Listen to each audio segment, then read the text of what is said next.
In a quiet, forgotten town nestled in the valley of towering mountains, there lived a young woman named Leela.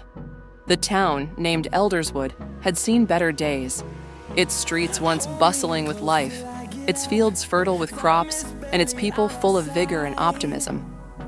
But over the years, the town had slowly withered, like an old tree left to grow brittle in the harsh winds of time.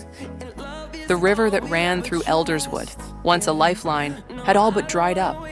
The fertile land that once sustained the town's farmers now lay parched, cracked earth under a sky that seemed to never yield rain. The once vibrant markets were now empty stalls. The laughter of children had faded, and the songs of the elders were no longer sung. Hope, it seemed, had left the town along with the river. Lila, however, was different. She was young, and though the weight of the town's despair hung heavy on her shoulders, she still believed.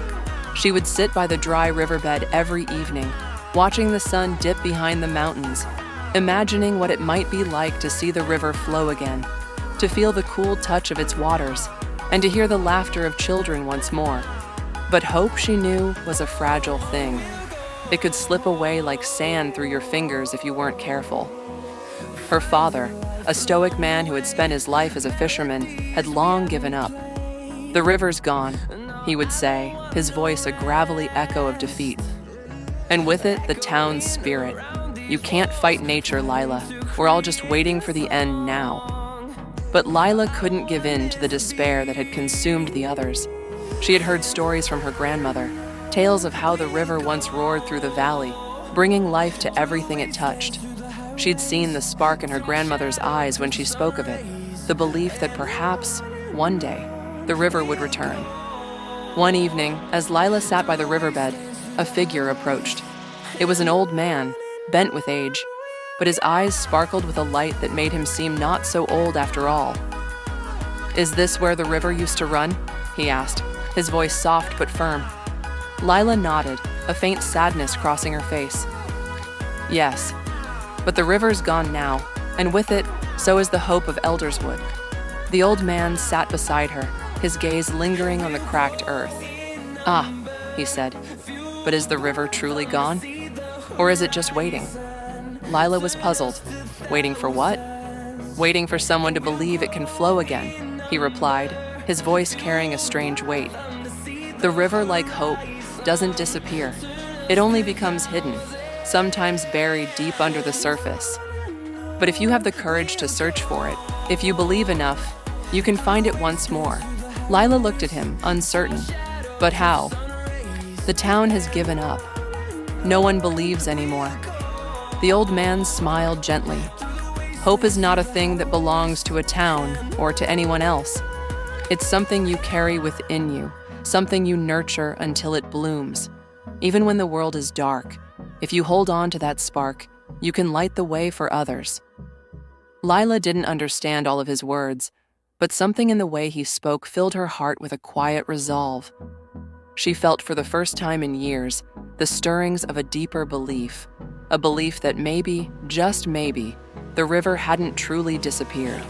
Perhaps it was waiting for someone to see it, to call it back.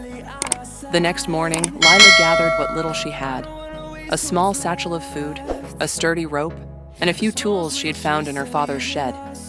She went to the hills above Elderswood, where the river had once started. The people in the town thought it was foolish. The river's source had long been covered by rocks, forgotten by all but the few who still remembered the old stories. But Lila believed in stories. She believed that somewhere, deep in the hills, the river's heart still beat, waiting for someone who dared to listen. For days, she climbed the rocky cliffs, her hands raw from the rough terrain, her body weary from the unyielding climb. She would stop at night beneath the stars, lying on the cold ground, imagining the river running freely, its waters shining like silver under the moon. She would fall asleep with that image in her mind, and in the morning, the warmth of the sun would fill her with new strength. Finally, on the 7th day, just as the sun began to dip low in the sky, Lila found it. Hidden behind a wall of jagged stones, covered by years of debris, was a small trickle of water, a faint stream that barely whispered over the rocks. It was weak, barely more than a whisper, but it was there. Tears filled Lila's eyes as she knelt beside it, feeling the coolness of the water against her fingertips. This was it. The river had not disappeared. It had simply been waiting for someone to listen, to care enough to seek it out. With renewed hope in her heart, Lila carefully cleared away the rocks and debris, her hands trembling with excitement. The stream began to widen, its waters flowing more freely with each movement.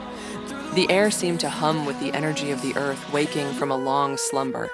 When Lila returned to Elderswood, she didn't speak of what she had found at first. She simply began digging along the riverbed where it had once flowed, clearing the ground, opening a path for the water to return. She worked tirelessly, day after day, and soon, the townspeople began to notice. At first, they watched from a distance, skeptical, but Lila's determination was impossible to ignore. Slowly, one by one, others joined her.